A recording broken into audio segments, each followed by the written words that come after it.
Chief secretary साहब को तो शर्म आनी चाहिए ऐसी बातें करते हुए। इसका मतलब है कि वो जो हेड है इस वक्त चीफ सेक्रेटरी साहब, वो बैकडोर अपॉइंटमेंट जो लोग हैं उनको हेड कर रहे हैं वो। और अगर ऐसी है तो वो बताए ना किसने किया है, क्योंकि बैकडोर अपॉइंटमेंट तो उसमें ऑफिसर इन्वॉल्व होते हैं। ये तो सारा ईडी, सीबीआई, एनआईए सब इनके पास है। उसकी इंक्वायरी करके जो उस पर रिस्पॉन्सिबल होंगे उनको, उनके खिलाफ एक्शन हो। पर पहले चीफ सेक्रेटरी साहब ये जवाब दें कि जो अभी तक रिक्रूटमेंट हुई है इनके टेन्योर में, चाहे वो एसआई हो, चाहे जेई हो, चाहे वो जल शक्ति में हो, चाहे वो फिनांस में हो, जिसमें कई जगहों पे एपटेक जैसी ब्लैक लिस्टेड कंपनी को इन्होंने इंगेज करके उन नौजवानों का बेड़ा गर्क कर दिया। सब अदालत के चक्कर काट रहे हैं अभी तक। वो स्कैम किसके टाइम में हुआ है? जल शक्ति में जो खुद ऑफिसर है अशोक परमार, जिसने ये इल्ज़ाम लगाया कि 13,000 करोड़ का घपला किया है इस सरकार ने, उसके बारे में चीफ सेक्रेटरी बात करें। जो आपका आयुष्मान भव है स्कीम है जिसमें 800 करोड़ रुपए का घपला हुआ है, उसके बारे में चीफ सेक्रेटरी बात करें। हाइडल प्रोजेक्ट जिसमें कहते थे कि उसमें लेन देन 100 करोड़ का हुआ है, वो तो वही लोग काम कर रहे हैं। ऊपर से लेके तक नीचे तक ये सरकार जो चल रही है वो करप्शन में लथपथ है। और सबसे ज़्यादा जुल्म जो हो रहा है इस वक्त यहाँ के बेरोजगार नौजवानों पे हो रहा है, क्योंकि उनकी जो रिक्रूटमेंट जिसके लिए वो इतनी दिन रात मेहनत करते हैं उसमें घपले होते हैं और अदालत में जाके सारा सिलसिला बैठ जाता है।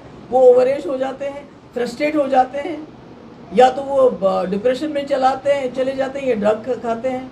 तो ये मुझे तो लगता है he should be ashamed to say such a thing. और अगर ऐसी बात सच है तो एक्शन ले ले। एक्शन क्यों नहीं लेते हैं? बातें तो बहुत बड़ी बड़ी करते हैं। इन्होंने तो बेड़ा गर्क कर दिया यार हर चीज़ का।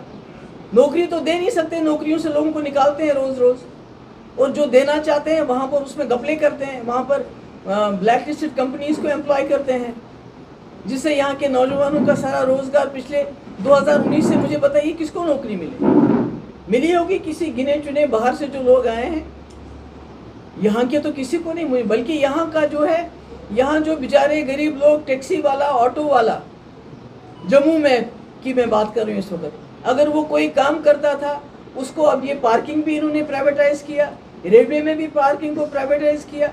कहाँ से वो इतना पैसा लाएगा फिर देगा? ये ओला और उबर तो ठीक है, मगर यहाँ के लोगों का सोचिए वो क्या करेंगे जिनके पास गाड़ियाँ हैं। इन्होंने तो सिरे से ही लोगों को बेरोजगार कर दिया है। और 2.5 लाख है तो बता दे कौन है वो मुलाजिम। उन्हीं के जरिए इस वक्त पूरे जम्मू कश्मीर को चला रहे हैं ना, उन्हीं मुलाजिमों के जरिए। जो 2.5 लाख है, टोटल तो 3 लाख से 4 लाख मुलाजिम है, उसमें 2.5 लाख माइनस कर लीजिए। तो ये सारा सिस्टम तो उन्हीं मुलाजिमों से चलता है जिनको ये बैकडोर एंट्री की बात करते हैं। He is a loose tongue. He should not make such loose talk.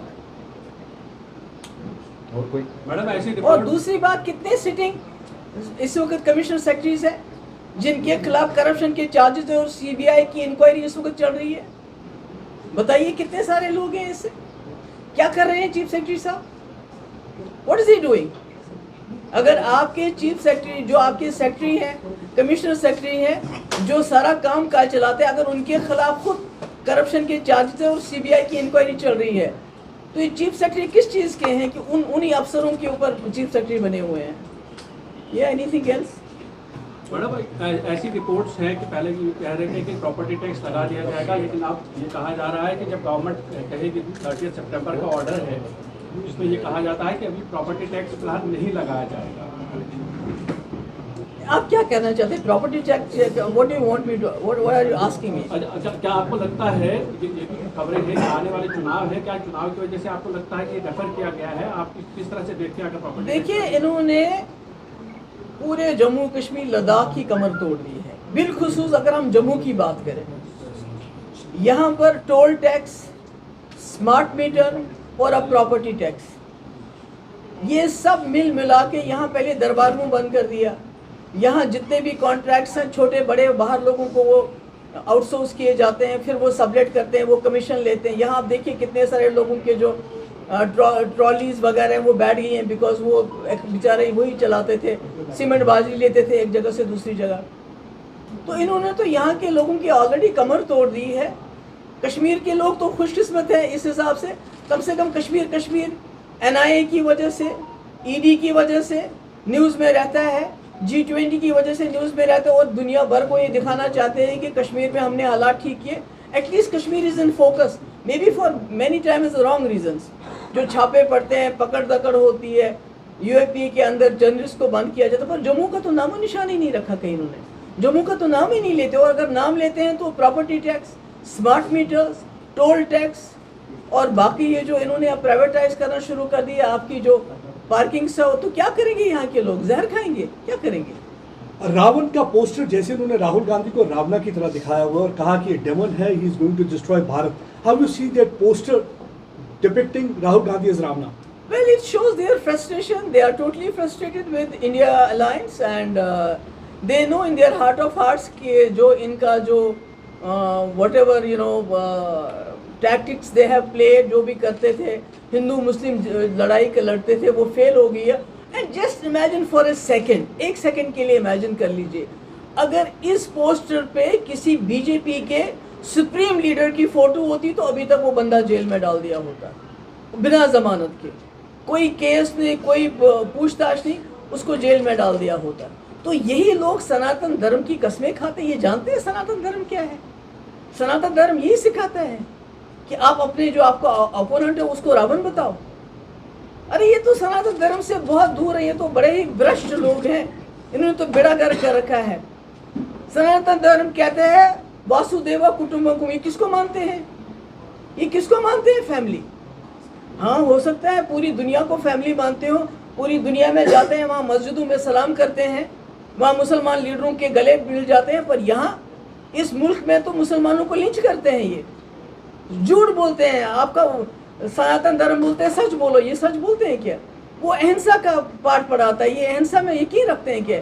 ये तो छोटे छोटे नौजवान लड़कों को, गरीब बच्चों को, जिनको नौकरी नहीं दे पाते, उनको जाके बोलते हैं जय श्री राम बोल के मुसलमानों को लिंच करो, और जय श्री नाम के पावन नाम को भी ये इसी तरह इस्तेमाल करते हैं। तो क्या है ये लोग? कुछ शर्म आनी चाहिए।